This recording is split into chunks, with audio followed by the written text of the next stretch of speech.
I said this series is going to come down to what big three outplays the other. In game one, yourself, Tony, and Ginobili outplayed their big three. Do you think that's going to be a key the entire series? You know what? You can make an argument for both halves.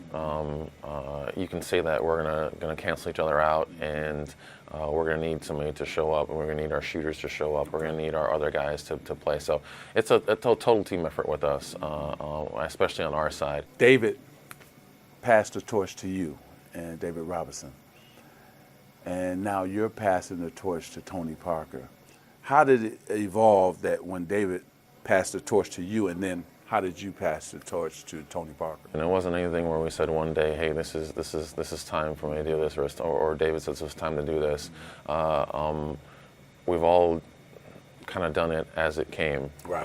No one went up and tried to have a hostile takeover of oh, this is now my team, or this is my team.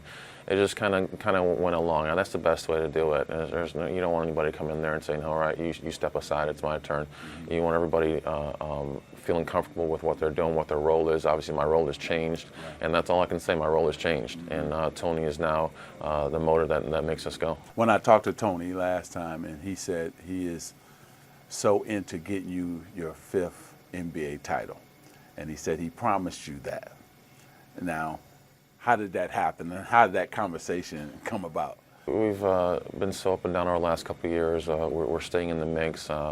We get to the Western Conference Finals. We lose in the first round in Memphis. With all these other things, and we're just, I don't know if it was actually a promise, more of a conversation that, you know what, we got to get back there. We got to do this again. We got to have a chance to win another ring. And and I think his response was, yeah, well, I'm gonna get you there. I'm gonna get you there. Did you learn from last year, starting off 2-0 2-up on the Thunder, and then them winning 4 in a row? We continue to remind each other of that situation, being up 2-0, being comfortable and saying, all right, now we just got to go get one, or we got to just go get one over here, and then we'll win at home. It's not about waiting until a game or two from now to worry about the win. We want to get this next one. We want to get the next one. We don't want to take for granted whatever lead that we have. We're up 1-0. We want to be up 2-0. Mm-hmm. We don't want to be comfortable walking back and say, oh, we got one in Miami.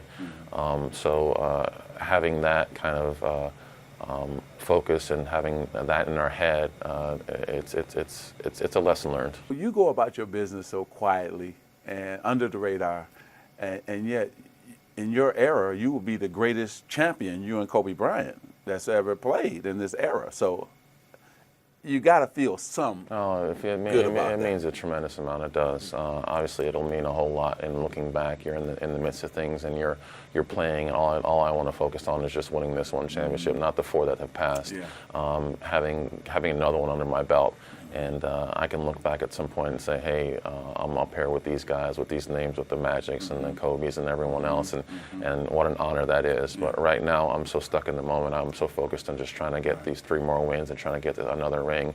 None of that really matters right now.